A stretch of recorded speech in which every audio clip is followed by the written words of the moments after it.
Hello! We have 4 stories today from Am I the Jerk with a fan favorite twist. We're revisiting our favorite Grubhub of last year, the Buffet of Buttholes. That's right, all 4 OPs have been tried, judged, and voted as wholly guilty by the Reddit mob. Despite the jerky judgments, all 4 writers deserve some credit. You see way less You're the Jerk stories because so many people delete their posts after failing to woe the mob. These 4, though, left theirs up and have been taking their public shaming like champs. But was this justice or a kangaroo court? We'll decide that for ourselves, starting with story 1. I, 39-year-old female, have been BFFs with Jill, 40-year-old female, since we were in high school. Between the 2 of us, she's always been a bombshell. Blonde, tall, slim, big chest, etc. She never dated anyone in high school, which was weird to me because almost everyone in our school did, including myself. When we were in college and she was still turning guys down, I asked her why, and she said she wants someone who is financially stable. I laughed it off at the time. I should also mention she grew up poor, as in her mother was going to the food bank poor. After we graduated, she got a job at a gym teaching yoga. I continued my education to be a teacher. She eventually met someone at the gym, and he's rich. Like, I can't even comprehend the kind of money this guy has. Fast forward to now, they're married with 2 kids, and I believe she signed a prenup when they married. We were out to dinner on the Saturday that just passed with 2 other friends from college, and she wanted to go to a very expensive place. Her treat, she does this a lot, flaunts her money, clothes, trips, etc., etc. I always try to smile and ignore it, but it has been slowly bothering me. The dinner was going fine until one of our friends, Amanda, asked Jill what she was planning for her birthday. Jill said her and her husband are going to Greece for 3 weeks. Amanda and Sharon both made comments about how nice and lovely that is, and I kind of scoffed at it. When Jill asked me what was wrong, I admittedly lost it. I told her I'm tired of her flaunting her money at everyone all the time, and everyone knows she only married her husband for money. It got really quiet for a couple of seconds, and to my surprise, Jill very calmly asked if that's what everyone really thought. I said yes. Jill then asked if it was at all possible that she initially dated him for his money but fell in love with him along the way. Both our other friends said, of course. At the same time, I said no. I told her she fell in love with what he can provide for her. She then asked me if I love what my boyfriend provides for me, which was different because I never started dating him for those things. She countered that with, of course you did. If you were just attracted to him but he wasn't loving, providing, caring, you wouldn't still be in a relationship with him. And if you were, it would be an unhappy and unhealthy one. I argued it's still not the same thing. She then stood up and said she has other places to be and not to worry about the bill. She left, and the 3 of us finished our meal in silence. When the server came around, he handed me the bill for my meal only. She paid for herself and the other 2, but left me to pay for an almost $50 meal that I really couldn't afford. I texted her and called her a jerkhole. She replied saying not to message her again until I apologized for my earlier comments. I admit I might have been too hard, but I don't think I'm wrong. So, am I the jerk? Reddit voted, "You're the jerk." In the comments, Coco Sneeze said, so when Jill treats you and other friends for a lovely dinner, her treat, she's a gold digger flaunting her money? But when she leaves you with your portion of the bill to pay, you can't afford it and she's a jerk for not paying your bill. You can't have it both ways. Pick a lane and stick to it. Alarmed Jellyfish replied, OP clearly doesn't think too highly of or care much about this so-called friend. If anything, it sounds like she only even hangs out with her for the perks, like high-end restaurants on her dime. Pretty sure OP is the gold digger in this story. Beach Please said, you're the jerk. Jill could not have handled that situation more perfectly. She is not only more beautiful than you and wealthier than you, she has more class in her pinky finger than you possess in your entire body. And the jealousy is consuming you. That must be a terrible way to live. Fluffy Puffy replied, I'm not even insecure and feel a bit rattled even reading this. OP has definitely crawled back under her rock and probably won't come back. Nobody wants a green-eyed monster as their self-proclaimed BFF. Best friend forever, my butt. I hope that Jill ditches OP because she seems pretty toxic. She wants everything both ways and is super negative, and she lacks logic. She can't even see that she's doing the very things that she's upset at Jill for. OP, you are the jerk. Our second story trades a projecting woman for a man who also projects, but with the charisma of a stone. Normally working in an office has a team-like atmosphere, but our next man asking for a judgment decides he wants nothing to do with approximately 51% of the population inside or outside the workplace. When one female decides to make it her mission to tear down his walls, he decides it's time to build a bunker. In story 2. Long story short, I am not exactly comfortable around women, and I do what I can to minimize my interactions with females as much as I can. Has nothing to do with capabilities or anything, I just get extremely uncomfortable. We have a new hire that has been trying to get to know people around the office better, and I happen to just excuse myself when she comes around. Thankfully, I work in the field a lot, so I am often alone. So it does not happen often, but when I do come to the office, she keeps trying to befriend or talk to me. I am civil and polite, I say hello, and can handle idle chit-chat, even if it is visibly uncomfortable for me. She brought this up with my friend in the office, and he explained the situation, and since then it seems she has made it her mission to have me open up. On Friday, I asked if she could leave me alone, please, that I have no intention to become her friend or open up. She lashed out and called me a misogynistic jerk. I thought it over the weekend, and it has been racking my brain. Am I really the jerk for not wanting to put myself in uncomfortable situations if I can avoid it? If I have to take her out in the field or help explain my drafts, I will push through, since it is work-related. I still get uncomfortable, but it is what it is. Those are situations I cannot avoid, but general interactions, I do not think it is wrong of me to limit those when possible. On the other hand, I also understand this is a me problem. I go to therapy, but that only does so much. This is something rooted in trauma, and I am not comfortable writing about it. She should not be punished for my own issues. So, am I the jerk? Update. I'm going to talk to my boss about this since we have to head up to New York. So we can talk about this on the drive to the airport. I do not want to bring this up with HR because I do not want her to get reprimanded or written up over a first offense. I will see what my boss has to say. She is a talented drafter. I do not want to lose her over this. I will provide an update after this week. I hope we can agree to let it go. One last edit. I had no idea female and women could not be used interchangeably. English was never my strong suit, as you can clearly see by my grammar and syntax usage. I am a math and science guy. Reddit voted you're the jerk in the comments. Cronkless Swarda said, you need therapy. You will have many female coworkers. You will have female bosses. You will never have female employees because you won't get promoted until you fix these issues you have.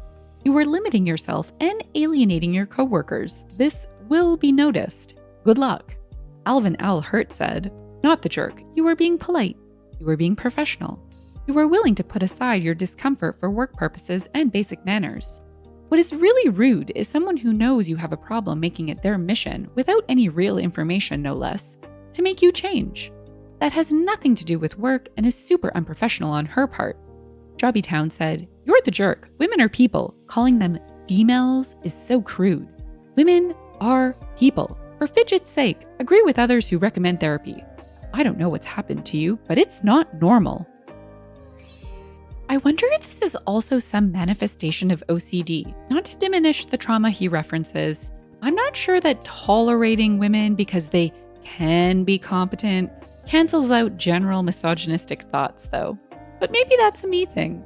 I will also note that trying to get people to open up at work is a bit weird. You either get along with people you work with and you can see yourself being friends, or you don't. I think it's kind of rude to push anyone's personal boundaries at work if it's not work-related and there's no impact to getting the work done. Our third story was not the most popular or most voted, but the OP had an amazing sense of humor and gave me a chuckle. I couldn't help but include it. Plus, it might be one of the only ones I disagree with, but we'll see. One man living in a cold and sterile place, his wife's house, decides to try and carve out a corner of solitude to himself. The corner of filth, degeneracy, and hoodies. He takes a stand against the tight-fisted lady of the manor in a bedroom standoff in Story 3. I, 32-year-old male, and my wife, 31-year-old female, have a bedroom, 2 IKEA mom dressers, and a cat. I will preface this by saying I am generally a fairly neat and tidy person. I clean up after myself, I regularly vacuum, my things are mainly organized, and I don't like filth and clutter. Our home is generally not messy or dirty. There is one exception. On top of one of the mom dressers, the one that contains my clothing, there are probably 6 or 7 shirts, hoodies, etc. that are just strewn about, and they've been there for a while. At first, this pile began as a place where I just sat clothes that I was going to rewear the next day. A hoodie, a light jacket, clean sweatpants that I had only wore for a few hours, etc. But over time, it also became a dumping ground for shirts that need a button reattached, etc.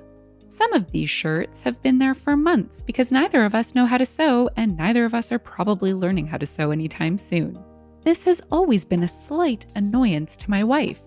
This has become complicated though because one of our cats has really taken a shine to this pile of clothes. It's high up, it gets sunshine for the window, and it's dirty clothes. That's primo cat real estate. Little homie sits up there like 6-7 hours a day. The clothes are now covered in a fine layer of orange fur. It's very cute. He's clearly very happy. I have christened the dresser Dirty Clothes Tower. My wife is a gentrifier. She wants to evict my kitty from the tower. She wants it to be clean, sterile, raise rents. Put in some gross gastropub called Hook and Arrow, an Orange Theory, put a proper cat bed up there, some frackin' gentrification box looking apartment building type junk. My kitty likes it how it is. He likes the mess. Kitties love dirty clothes. It's the only part of the house that is messy. I continue to defend the existence of Dirty Clothes Tower. Occasionally, I add a new garment. This is the only thing that we argue about. She thinks I am being a child. I think it is harmless, and the cat likes it, so it's cute. Am I the jerk for refusing to put these clothes in the hamper? Reddit voted, "You're the jerk." In the comments, Arab Ravenclaw said, "You're the jerk, stop being a slob." She wants it to be clean, sterile. Are we supposed to see her as the bad guy? She seems completely reasonable. Sunny Hill said, "You're the jerk. Dude, change needs to come. Today your cat likes that pile of clothes. Tomorrow he'll organize his own gang and start extorting money from the vendors. Then you won't have a chance to blink and it's a mafia hideout. Do you want mafia in your hood? Don't think so. Let your wife nip it in the bud. Keep the town safe for everyone." The Siren Song replied, "Too little, too late. The cat father has already set up shop in his 6 or 7 hoodies. Dude, cute terms won't belie the seriousness of the situation. It's not like we don't know how furry paw against your chest and the threat of a pow pow pow made you see things in a furry and sun-warm light. Is that a Ziploc bag of catnip for the dresser? You don't know where it came from? A likely story. You sound obnoxious to live with." Didn't the comments just make that one? Such a funny story. I really don't think that OP is the jerk in this case. It sounds like the Christen Tower has a legit function that the orange tabby adores.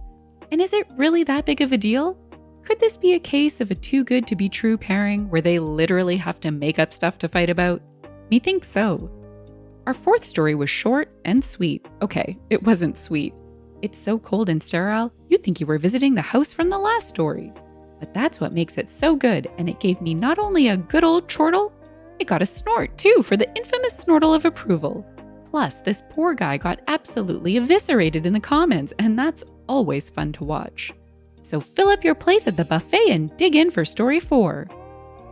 I, 32-year-old male, admit I don't have a strong relationship with my family since I went to university at another city. I am a major introvert and I mostly hang out by myself if I am not at my job. I work as a railway engineer, so I am mostly at remote sites, building railroads or repairing them. My family is my total opposite. They are extroverted people and they all still have close relationships and they still reside in the same 10-kilometer diameter within each other. I don't have any communication means other than a satellite phone at some moments.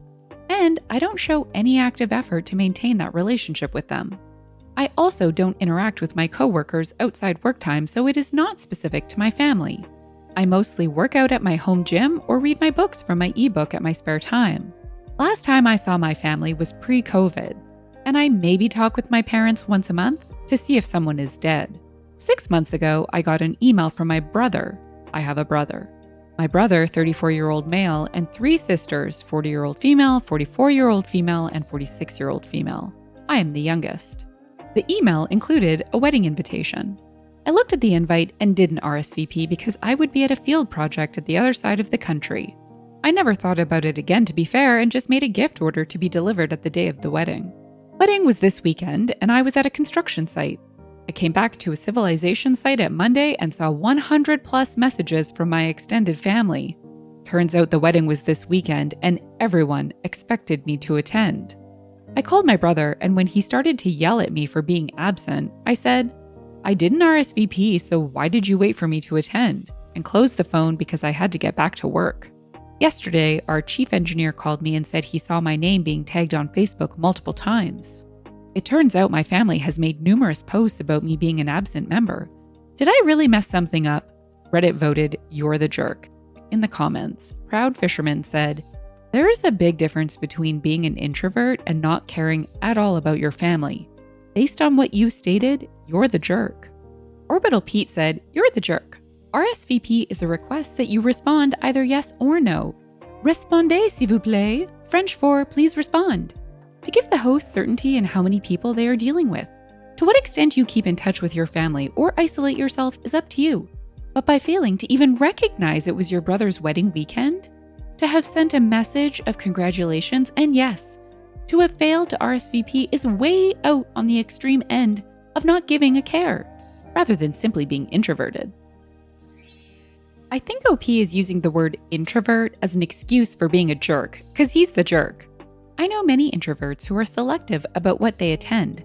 Social gatherings, not their thing.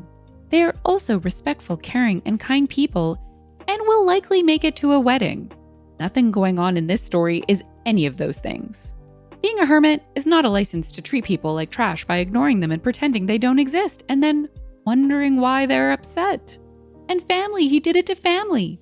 The day will come when he needs some sort of support, and he'll turn to family. Oh wait, they won't be there. And that's it for today. Until next time, shine bright, starlight. If you've enjoyed the story and would like to hear more, consider liking, subscribing, and leaving a comment. Thanks, and bye for now.